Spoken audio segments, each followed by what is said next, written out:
जितेंद्र नाम का एक लड़का था जिसे पुराने महलों, पुराने घरों और जंगलों में घूमने का शौक था।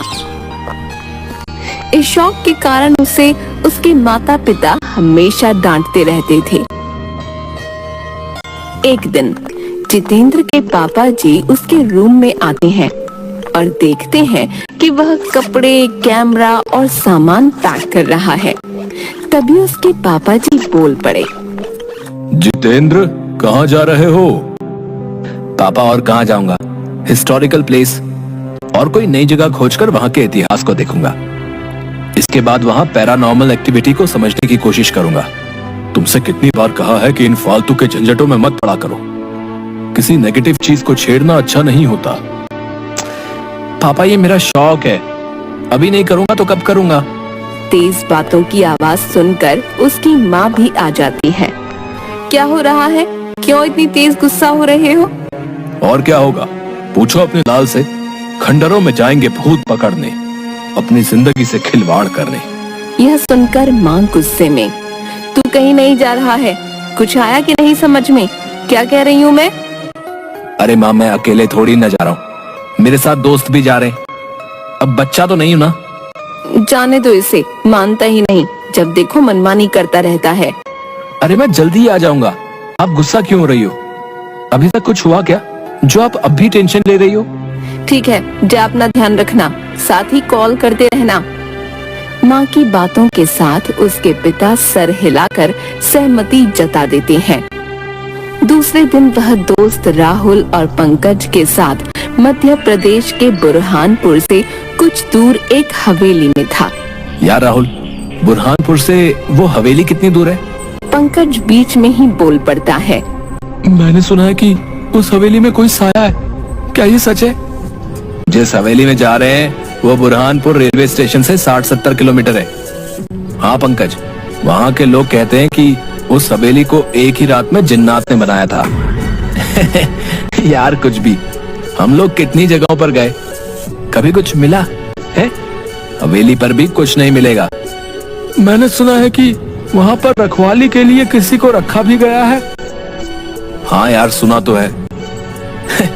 तुम दोनों की ये बड़ी खराब आदत है, तुम दोनों सुनी सुनाई बातों पर विश्वास करने लगते हो। चलो वहीं चलकर देखें कौन है जिन्नात।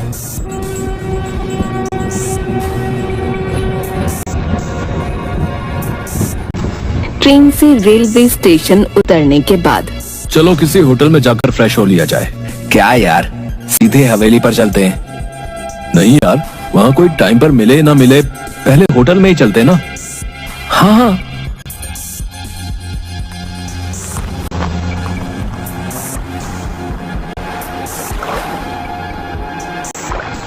फिर तीनों होटल में जाते हैं। वहाँ भी हवेली के बातें में वो बात कर रहे होते हैं। मैं तो बहुत एक्साइटेड हूँ हवेली पर जाने के लिए। तभी होटल मैनेजर, सर आप मत जाइए, वो हवेली बहुत मनहूस है। जो भी गया और रात में रुका तो कभी वापस नहीं आया। तभी जितेंद्र रोकते हुए, क्या फालतू की बातें कर रहे हो? कभी गए हो वहाँ? फालतू की बातें करते हो। सॉरी सर, पर क्या? जाओ यार यहाँ से, फालतू में डराओ मत। मैनेजर वहाँ से चला जाता है। तुमने उसे इतना बेमतलब डांट दिया, ये गलत है भाई। पंकज भी हाँ में सिर हिलाता है। हाँ यार, यहाँ से जाते हुए उनसे माफी मांग लूंगा। माँ और पापा का गुस्सा इन्हीं पर उतर गया। तैयार होने के बाद कैब बुक कर लेते हैं। कुछ देर बाद कैब आती है और वो बैठकर जाने लगते हैं। रास्ते में पंकज रुकने को कहता है। जैसे ही गाड़ी रुकी वैसे ही एक बूढ़े बाबा आकर खिड़की के कांच पर जम से आकर ठोकते हैं। तीनों घबरा जाते हैं। आ गए तुम वापस, वो तुम्हारा ही इंतजार कर रही है। वो अभी यहीं है, कहीं नहीं गई। अरे बाबा, इन्हें डराओ मत, अपने लोग हैं। पागल है बाबा। ड्राइवर कैब चलाने लगता है। पीछे से बाबा चिल्लाते हुए कैब के पीछे भागते हुए कहते हैं, बेटा मत जाओ वहाँ, मत जाओ वहाँ। हवेली पहुंचने के बाद गाड़ी वाला सिक्योरिटी गार्ड के पास छोड़कर चला जाता है। सलाम साहब, मैं निचांग, इस हवेली का गार्ड। हेलो निचांग। चलिए साहब, आप रूम में बैठिए, मैं आपके लिए चाय लेके आया है ये चाय क्या है? पीने वाला, वो आप टी कहते हो ना, टी, वही। तीनों हंसने लगते हैं। उन्हें देख निचांग को भी हंसी आ जाती है। अच्छा चाय, जाओ जाओ लाओ। तीनों चाय पीने के बाद निचांग से, चलो हमें घुमा दो हवेली। साहब आप अंदर जाकर लेफ्ट मुड़ जाना, वहाँ अम्मा मिलेगी है, वो आपको घुमा देगी है साहब, पर शाम से पहले वहाँ बाहर आ जाना है, नहीं तो क्या साहब, अच्छा नहीं होगा। बेहुदी बातें, कोई सेंस नहीं है इन बातों में। वो बूढ़ी औरत जब बाहर निकलेगी हम भी आ जाएंगे। नहीं साहब, अम्मा को वो कुछ नहीं करेंगे, आपको कुछ हो गया तो मेरी नौकरी खतरे में आ जाएगी। भाई जल्दी आ जाएंगे ना हम। यार तू आए ना आए, हम दोनों आ जाएंगे। हाँ चलो ठीक, टाइम से पहले आ जाएंगे। अब तो चलो। अंदर जाते हुए लेफ्ट से कुछ पत्थरों की आवाज आ रही थी, जैसे कि उनसे कुछ पीसा जा रहा हो। तीनों धीरे धीरे अंदर पहुंचते हैं। तभी वह बूढ़ी अम्मा मसाला पीसते हुए दिखती है। अम्मा, ओ अम्मा। वह मुड़कर कोई जवाब नहीं देती। फिर पंकज आवाज देता है, ओ दादी, ओ दादी। वह मसाला पीसते हुए रुक जाती है, धीरे से पीछे देखती है। वह उस वक्त काफी डरावनी सी लग रही थी और कहती है, अच्छा इस बार बच्चों आप लोग आए हैं। जी अम्मा, आप हमें इस हवेली में घुमा दोगी? हाँ, पर कोई मुझसे दूर नहीं जाएगा, विशेषकर ऊपरी मंजिल पर बिल्कुल भी नहीं। क्यों अम्मा, ऐसा क्यों? इसे जिन्नात की हवेली क्यों कहते हैं? इस हवेली को इंसानों ने थोड़े ही बनाया है। इसे मेरे वालिद जो आलिम थे, उन्होंने जिन्न को काबू करके रातों रात इस हवेली को बनवाया था। क्या वो जिन्न अभी भी काबू है? अब वह सभी जिन्न किसी के काबू में नहीं है। मतलब कुछ भी है? अब थोड़ी होते हैं जिन्न, अब मशीनों से 2 मंजिला मकान में साल भर के करीब लग जाते हैं। तो ये हवेली वो भी रात भर में? इम्पॉसिबल। मैं इसे नहीं मानता। मत मानो, वैसे जिन्न को आग से बनाया जाता है। वह जहाँ रहते हैं वह जगह काफी गर्म रहती है। इतना कहकर अम्मा मसाला लेकर अंदर चली जाती हैं और खाना बनाने लगती हैं। अरे यार, इन्हें तो काफी टाइम लगेगा, चलो हम ही घूम लें हवेली। अम्मा अंदर से सुन रही थी, तभी कहती है, बेटा आप ऊपरी मंजिल पर मत जाना और कुएं पर भी नहीं। अरे फालतू की बात है, चलो चलते हैं, कुछ नहीं होगा वहाँ। तभी जितेंद्र को कोई बच्ची दिखाई देती है जो दीवार के पीछे से झांक रही थी। तुम चलो, मैं आता हूँ।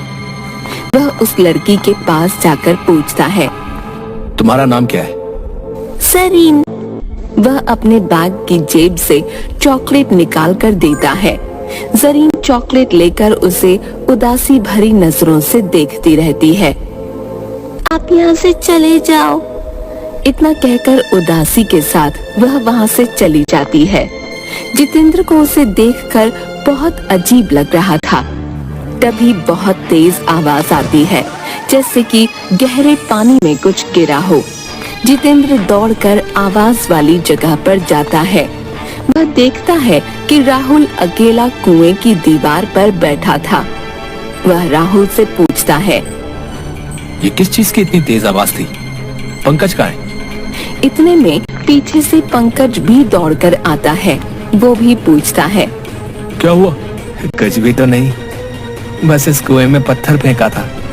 इतने में पंकज घबरा कर कहता है, वो बूढ़ी औरत ने तो कुएं के पास आने के लिए मना किया था ना, तो तू यहाँ क्यों बैठा है? चल उतर जल्दी, चल यहाँ से। पंकज राहुल का हाथ गुस्से और जोर से पकड़कर वहां से दूर ले जाता है। पीछे से जितेंद्र कहता है, अरे यार, अगर वो वहां पर बैठ भी गया और उसने पत्थरों को फेंक भी दिया तो क्या हो गया है? इसमें कौन सी बड़ी बात हो गई? भाई, मुझे यहाँ बहुत घबराहट हो रही है। आसपास बहुत अजीब सा लग रहा है। वॉशरूम की दीवार पर मेरी परछाई दिख रही थी। तभी एकदम से दो बड़े हाथ मेरे गले की तरफ आ रहे थे। तभी पानी में कुछ गिरने की तेज आवाज आई और मैं तेजी से दौड़कर यहाँ आ गया। भाई, तुम इन लोगों की बातें सुनकर ना वहम में आ गए हो। ऐसा कुछ भी नहीं है जैसा तू सोच रहा है। चलो अब हवेली घूमते हैं। जितेंद्र का ध्यान बार बार उस खामोश फितरत वाली बच्ची पर जा रहा था जो बिल्कुल कुछ नहीं बोल रही थी। उदासी भरी बेनूर आंखों से उसे एकटक देखे ही जा रही थी। ऊपर से पंकज को यह हवेली कई जगहों पर कालिख और काई जमी हुई दिख रही थी, जो कि काफी डरावनी लग रही थी। इसी के साथ राहुल का बोलना बिल्कुल बंद सा हो गया था।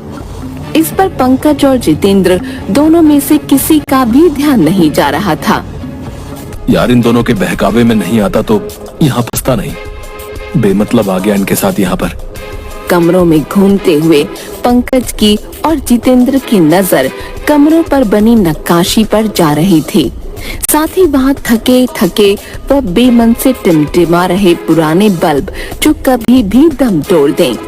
दीवार पर कई जगह जानवरों के सर लगे हुए थे, जिसके कारण हवेली काफी भयानक लगने लगी थी।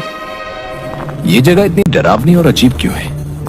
दूसरी जगहों पर इतना डर नहीं लगा था, पर यहाँ तो उल्टा मुझे ही ज्यादा डर लग रहा है। कुछ यहाँ जो पर्दों में छिपा है। धीरे धीरे वह वापस आंगन में बूढ़ी अम्मा के पास पहुंचकर उनके पास बैठ गए। जितेंद्र के मन में बहुत सारे सवाल आ रहे थे। वह आखिरकार पूछ ही बैठा, ऊपरी मंजिल पर जाना क्यों मना है? वह किसी को भी ऊपरी मंजिल पर जाने वाले को जिंदा नहीं रहने देते। आप इस सब पर विश्वास करती हैं? ये चीजें तो बस वहम होती हैं। मेरा बेटा भी नहीं मानता था। कितना समझाया, लेकिन होने को कौन टाल सकता है। बेटा, आप इन चीजों को समझने की कोशिश करो। आपका एक साथी कहाँ है? पंकज और जितेंद्र दोनों उसे ढूंढने लगते हैं। इतने में वह जरीन लड़की जितेंद्र को मिल जाती है। वह उसे कहती है, आज बहुत भारी दिन है, आप कहीं नहीं रुकना। आप अकेले दोस्त के साथ वापस चले जाओ। मैं इस बच्चे की बात को क्यों नहीं समझ पा रहा हूँ। आखिर कहना क्या चाहती है? बेटा, आप क्या कहना चाहती हो? थोड़ी देर में आपका यहाँ से निकलना मुश्किल हो जाएगा। आप और आपका एक दोस्त, आप दोनों चले जाओ। जाने कब राहुल को ढूंढने ढूंढने में पंकज सबसे ऊपरी मंजिल पर पहुंच गया। उसे मालूम ही नहीं चला। उसे ऊपरी मंजिल के एक कमरे में काफी तेज रोशनी हो रही थी। उसने आवाज लगाई, राहुल, तू है ना इस रूम में? मुझे डरा मत, कुछ बोल तो सही। अंदर से सिर्फ की आवाज आती है, जिसके कारण पंकज घबराने लगता है। इसके बाद वह जोर से चिल्लाता है, राहुल, बाहर निकल जल्दी। पंकज की आवाज नीचे जितेंद्र के पास जाती है। वह समझ जाता है कि पंकज सबसे ऊपरी वाली मंजिल पर है। वह भी तेजी से ऊपर जाने लगता है। वह छोटी बच्ची उसे रोक लेती है। ऊपर पंकज गेट खोल लेता है और एक जोरदार चीख के साथ तेज रोशनी दिखाई देती है। फिर पंकज का शरीर धीरे धीरे नीचे आने लगता है, जैसे कि पानी पर तैर रहा हो। यह सब जितेंद्र की आंखों के सामने हो रहा था। एकदम से ये सब देखकर जितेंद्र वहीं बेहोश हो जाता है। जब वह आंखें खोलता है तो वो अपने आप को अम्मा के रूम में उनकी गोद में सर रखे पाता है। वह घबराकर बैठ जाता है और उठकर बाहर जाने लगता है। अम्मा उसका हाथ पकड़ लेती है। अब कोई फायदा नहीं है, अब रात हो चुकी है। तुम इस कमरे से निकलते हो तो तुम्हारा हाल भी दोस्तों जैसा हो जाएगा। देखना चाहते हो तो खिड़की के छेद में से देखो, खिड़की मत खोलना। जैसे ही वो बाहर देखता है तो उसके दोनों दोस्त दिखते हैं, एक अधजला और दूसरा पानी की वजह से फूला हुआ। ये कैसे हुआ? मैंने तुम्हें रोका था और कहा था ऊपरी मंजिल और कुएं पर जाना मना है। जो ऊपरी मंजिल पर गया वो जल गया, जो कुएं के पास गया वह पानी की वजह से फूल गया। जरीन, वो बच्ची कहाँ है? कौन बच्ची? जो मुझे ऊपर जाने से रोक रही थी। नहीं बेटा, यहाँ पिछले 40 सालों से कोई बच्ची नहीं है। जितेंद्र ये सुनकर बिल्कुल सुन्न सा रह जाता है। फिर वही लड़की को एक फोटो में देखता है। यही तो है वो बच्ची, यही तो है। यह मेरी बेटी है जो ऊपरी मंजिल से सीधे कुएं में जा गिरी थी, वही जिन्नों की वजह से। इसीलिए मैं यह हवेली छोड़ना नहीं चाहती हूँ। मुझे बाहर जाना है, हवेली से बाहर जाना है। सुबह होते ही मैं निकल जाऊंगा। बेटा, जो इस हवेली में एक रात में फंस जाता है फिर वो वापस नहीं निकल पाता। यही यहाँ की सच्चाई है। रात भर वो दोनों बैठे रहते हैं। सुबह होते ही जितेंद्र गेट खोलकर बाहर निकलता है। वैसे ही वो देखता है कि राहुल उसे आवाज दे रहा है। जितेंद्र, ओ जितेंद्र, यहाँ मेरे पास आ जा। ओ जितेंद्र, मैं यहाँ हूँ अंदर। फिर वह कुएं की दीवार पर बैठकर वापस अंदर कूद जाता है। फिर से यही रिपीट होता है। वह घबराकर मेन गेट खोलने की कोशिश करता है। वो गेट खुल तो जाता है पर उसे गेट के उस तरफ वही दिखाई दे रहा होता है जो इस तरफ दिखाई दे रहा होता है। राहुल का कुएं में कूदना। कोई फायदा नहीं है बेटा, ये मेरे लिए हमेशा का है। बेटा बस कर दे। इतना कहकर अम्मा अपने काम में लग जाती है। जितेंद्र को उसके वही दोस्त बार बार दिखाई देते हैं। फिर उसे वही जरीन दिखाई देती है। वह उसे एक तरफ उंगली दिखाते हुए कहती है, जाओ, आखिरी बार और आखिरी मौका, अब और न मिले मौका। इतने में उसके सामने उसके दोनों दोस्त खड़े हो जाते हैं। दोनों साथ साथ कहते हैं, ये सब कुछ नहीं होता है।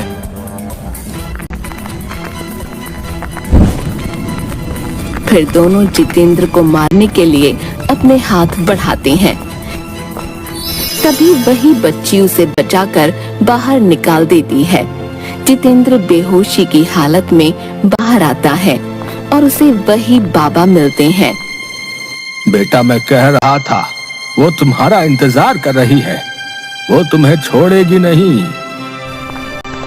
वो बाबा हंसते हुए निकल जाते हैं। जितेंद्र जैसे ही आगे बढ़ता है,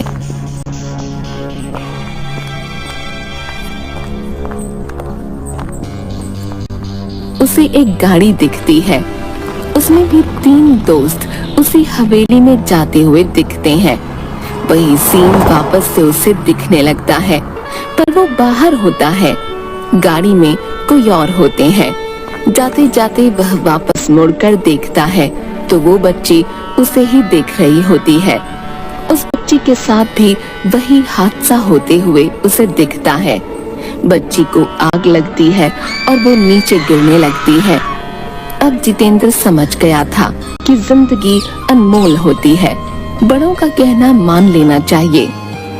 वह मान गया था कि किसी भी शक्ति को नकारा नहीं जा सकता है, चाहे वह नेगेटिव हो या पॉजिटिव।